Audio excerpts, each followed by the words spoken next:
মানবতা বিরোধী বিচার নয়, এটা সবকে ধ্বংস করার জন্য, একটি রাজনৈতিক দলকে ধ্বংস করার জন্য তারা এই ইসলামী মুজাহিদ কামরুজ্জামান এবং সহ সবাইকে তারা গ্রেফতার করেছে। সালাউদ্দিন কাদের চৌধুরী এদেরকে গ্রেফতার করেছে মিথ্যে মামলা দিয়ে, 1 বছরের উপরে তাদেরকে আটকে রেখেছে। কাজে এই বিচার আন্তর্জাতিকভাবে গ্রহণযোগ্য হবে না, দেশের মানুষের কাছে গ্রহণযোগ্য হবে না। তাই বলছি, এইসব প্রহসনের বিচার বন্ধ করে এদেরকে যা মুক্তি দেন।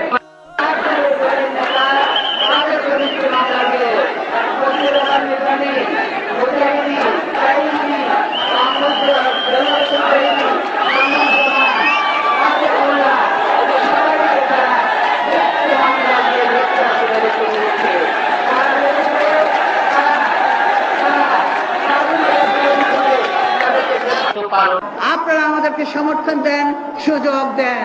আমি যদি বাংলাদেশের এই চেহারার পরিবর্তন করতে না পারি, তখন আপনারা আমাকে যারা বলবেন, আমি সেই শাস্তি মেনে নিতে পারি।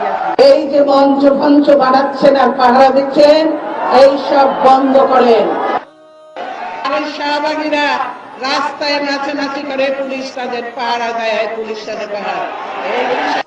আমরা বলতে চাই, যদি এইভাবে গুলি আর গণহত্যা চলতে থাকে, তাহলে কিন্তু আগামী দিনে আমরা বলতে বাধ্য হব, আগামী দিনে বাংলাদেশ থেকে ইউএন ফোর্সে, যে ইউনাইটেড নেশন জাতিসংঘ ফোর্সে যে পুলিশ বাহিনী, সেনাবাহিনী, বিডিআর, তারপরে এয়ারফোর্স, নেভি, সবার লোকই চায়, কিন্তু এই পুলিশ বাহিনীকে তারা নিষিদ্ধ করে দিবে এই গণহত্যার জন্য।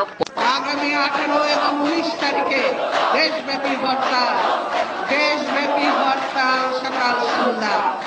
ছেলেরা কি ঠিক আছে? তারপরে কি আরো লাগবে? এই সরকার না গেলে আরো লাগবে, দিব আরো হরতাল দেবো তাহলে ইনশাআল্লাহ। হয় বিদায়, নাহলে হরতাল, অবরোধ, ধর্মঘট, ঘেরাও, যা কিছু পারে।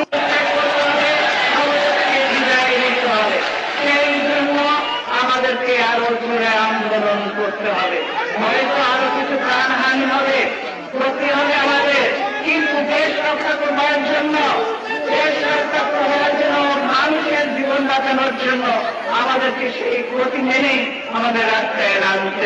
আমি তাদেরকে পর্যন্ত ধন্যবাদ জানাবো এবং বলবো যে সেনাবাহিনী পর্যন্ত আসছিল, কিন্তু সেনাবাহিনীকেও আমি ধন্যবাদ দেবো, তারা জনগণের উপরে কোনো কিছু করে নাই, সেই জন্য তাদেরকেও ধন্যবাদ জানাবো। সেনাবাহিনীরও দেশের প্রতি কর্তব্য আছে, যাতে সেইভাবে তারা নীরব দর্শকের ভূমিকা শুধু পালন করবে না, আর মানুষ খুন করবে তারা চেয়ে চেয়ে দেখবে। কাজেই সেনাবাহিনী সময় মতোই তাদের দায়িত্ব পালন করবে। ঐক্যবদ্ধ থাকবেন, যাতে এমন একটা অবস্থা হতে পারে প্রয়োজন করে সারা দেশকে আমরা অচল করে দিব।